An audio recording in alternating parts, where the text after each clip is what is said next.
Bonjour à toutes et à tous, je suis ravi de vous accueillir pour le 15e numéro de 100% Homestagist, votre magazine consacré au homestaging.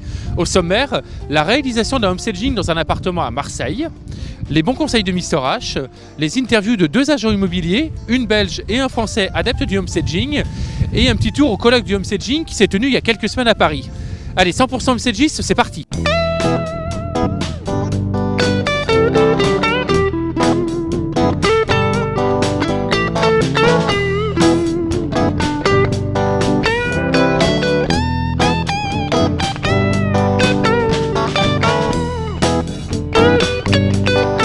Nous sommes sur le vieux port de Marseille avec son Mistral et sa bouillabaisse et nous partons à quelques rues d'ici découvrir un logement en vente.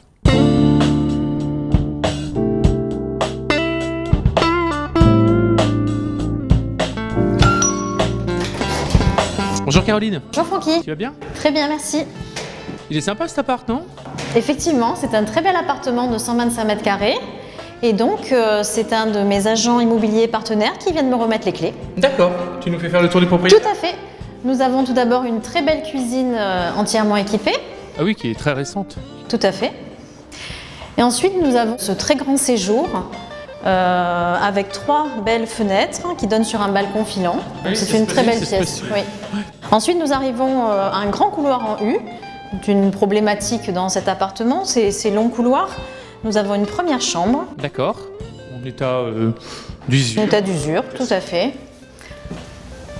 Beaucoup de placards. Beaucoup de placards, 2 salles de bain, 2 toilettes. Une deuxième chambre. D'accord. Vide, pareil. Tout à fait, vide. Et nous arrivons à la dernière chambre. Donc une belle chambre avec un grand placard, un beau dressing aménagé et une fenêtre avec une vue sur la mer. C'est ça. Plutôt agréable ça. Tout à fait.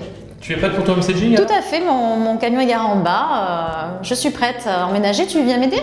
Écoute, si tu veux. En attendant, on retrouve ce cher Mr H et ses bons conseils.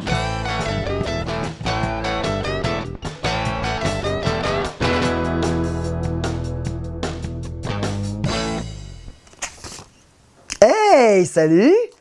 Alors, il paraît que tu veux vendre et que tu veux mon avis pour ton annonce? Pas de problème. Alors un bon conseil, une bonne annonce, ça commence par de belles photos. Et les belles photos, elles sont prises par qui? Bah par un bon photographe. T'as entendu ou pas? Un photographe, un mec dont c'est le métier. Donc par définition, pas ton agent immobilier. Alors oui, bon, il a peut-être un très bel appareil photo que sa grand-mère lui a offert à Noël, mais c'est pas pour ça qu'il sait s'en servir. Avoue quand même que quand tu regardes les annonces immobilières, tu te dis toujours que leurs photos sont pourries et mal éclairées. Mais oui, tout le monde se le dit, c'est bien le problème. C'est quoi ton but à toi? C'est de vendre le plus rapidement possible ou de dégoûter les gens d'avance? De vendre le plus vite possible? C'est bien ce qui me semblait. Donc, faut mettre toutes les chances de ton côté et faire de vraies belles photos. Il faut arrêter une bonne fois pour toutes avec les photos prises à la vas-y comme je te pousse par un agent immobilier qui n'a aucun talent en tant que photographe, les fringues qui traînent, la vaisselle dans l'évier, les gros plans sur les chiottes, les volets fermés et j'en passe, ça va quoi. Ouais, je te sens pas archi convaincu, hein. Bon, regarde les affiches de films par exemple. Une affiche complètement ratée, ça te donne envie d'avoir le film toi? Et voilà, c'est bien ce qui me semblait. On est d'accord, bah là c'est pareil. Les photos, c'est la vitrine de ton bien immobilier. C'est la première chose que les acheteurs potentiels verront et qui va déclencher les visites. Donc, on met le paquet direct et tu fais faire tes photos par un pro. Le mec va utiliser le bon angle, une luminosité de ouf pour rendre ton chez-toi hyper attractif. Et ça, c'est pas donné à tout le monde. Hashtag, chacun son métier. Conclusion, si t'as écouté mais que t'as rien pigé, si tu veux vraiment vendre les photos prises par un pro, c'est pas une option juste pour se faire plaisir. C'est ce qui va faire la différence avec les autres. Allez, à plus. Où j'en étais moi?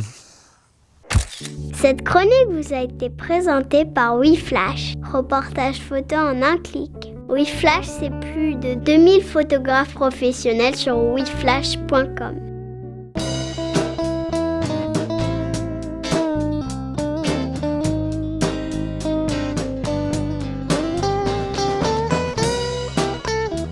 Ils sont sympas ces miroirs.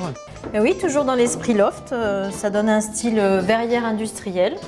Ça permet d'agrandir l'espace et surtout, Des grands miroirs comme ça évite de faire des trous et d'abîmer les murs. Ah oui, puisque tu les laisses poser au sol comme ça. Tout à fait. Ouais, c'est sympa. Sympa. Remontons quelques minutes à la capitale, où nous étions au colloque du homestaging qui se tenait il y a quelques semaines.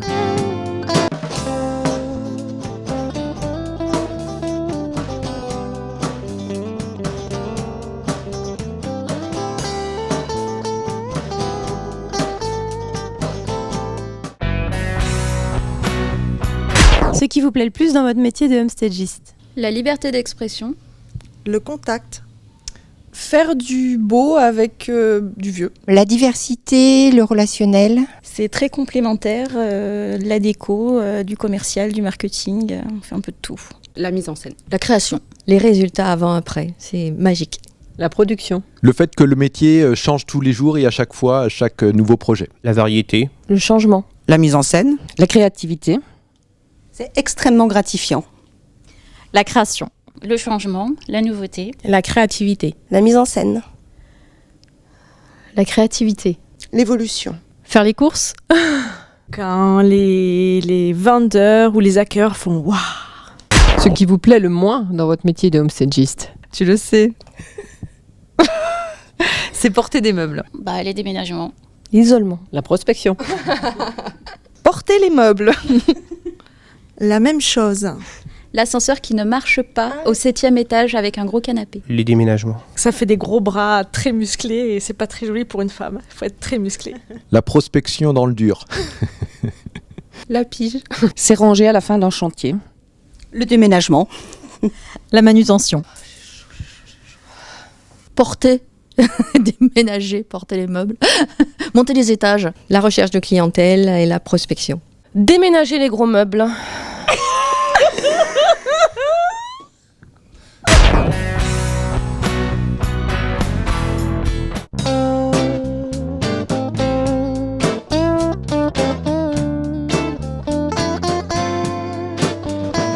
Pour le séjour, j'ai choisi de donner un esprit loft à cette pièce, ainsi que quelques touches industrielles. Et puis aussi ramener un peu de couleur pour ramener de la chaleur à cette pièce. Pour la cuisine, j'ai simplement ramené quelques petits accessoires pour amener de la vie. La première chambre, j'ai choisi de donner un style enfant, plutôt fille. Pour la deuxième chambre, j'ai décidé d'en faire une chambre plutôt adolescent. Pour la troisième chambre, j'ai choisi d'en faire une chambre parentale avec donc ce grand dressing que j'ai fermé par des rideaux. Et j'ai rajouté également un fauteuil puisque la pièce est très grande. J'ai beaucoup travaillé sur la lumière artificielle dans cet appartement car ça amène évidemment la vie et du style également. Bonjour Serge. Bonjour Francky. Donc, merci de nous accueillir dans cet appartement. Donc Caroline, on vient de le voir totalement préparé. Est-ce que tu peux nous dire ce que ça donne en fait en termes de commercialisation? Tout à fait. Donc au niveau de la commercialisation, il faut savoir que cet appartement était à la vente depuis 9 mois dans différentes agences. Donc moi, j'ai contacté les vendeurs. Je leur ai proposé de préparer cet appartement à la vente. Il faut savoir qu'il était vide à la base. Donc Caroline, elle a tout aménagé. Les vendeurs ont été d'accord bien évidemment pour cette préparation. Et l'appartement a donc été vendu en 4 jours. Oui, 4 jours, c'est un beau résultat. Tout à fait, on peut dire que c'est un beau résultat. Les vendeurs sont très satisfaits puisqu'en plus on l'a très bien vendu au niveau prix. Tout le monde est satisfait, que ce soit moi, mais surtout le plus important, ce sont les vendeurs. Alors comme nos téléspectateurs le savent, en fait, on s'est rencontrés déjà il y a un an, on avait déjà tourné un reportage à Marseille. Est-ce que tu as changé de façon de travailler ou tu travailles de la même façon qu'il y a un an? J'ai changé ma façon de travailler. Il y a un an, je travaillais avec des mandats simples et des mandats exclusifs. Je ne proposais pas forcément tout le temps le homestaging. À ce jour, et depuis environ 6 mois, je ne travaille plus qu'avec du homestaging. C'est-à-dire que je fais obligatoirement la préparation des appartements. Pourquoi le faire? Je me suis rendu compte que mes clients étaient vraiment très très satisfaits du retour puisqu'on arrive à vendre rapidement et surtout au meilleur prix. Alors certes, c'est beaucoup plus de travail qu'avant parce qu'il faut préparer tous les appartements. C'est un coût aussi puisque c'est moi qui vais faire l'avance entre guillemets de la prestation de Caroline. Mais la satisfaction première, c'est la vente et le client est content puisque forcément on vend au meilleur prix et rapidement. Et tu as des retours en termes de satisfaction client? Tout à fait. Donc, on adhère à un organisme qui est Opinion System, où les clients nous notent, vont dire un peu leur avis, ce qu'ils ont pensé de notre travail. Et on a un retour de satisfaction client qui est de 98%. ce qui est quand même très bien. C'est un beau résultat. Bah, écoute, Ouais, tout à merci fait. beaucoup Serge. Quant à nous, nous allons retrouver un autre agent immobilier, donc pas à Marseille cette fois, mais à Bruxelles, dans la capitale européenne, qui aussi croit beaucoup au homestaging. Bonjour Evelyne. Bonjour Francky. Donc vous êtes agent immobilier en Belgique et vous connaissez bien le homestaging puisque vous avez écrit un livre sur le homestaging. Pourquoi vous faites du homestaging en tant qu'agent immobilier ?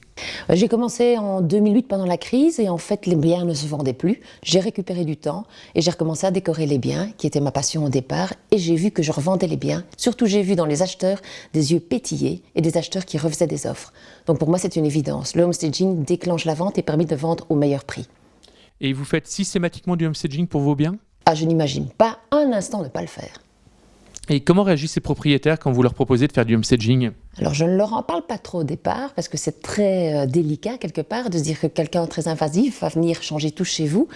J'amène le sujet surtout en parlant des photos, de l'importance d'avoir de très belles photos sur Internet. 80% de la communication aujourd'hui est visuelle.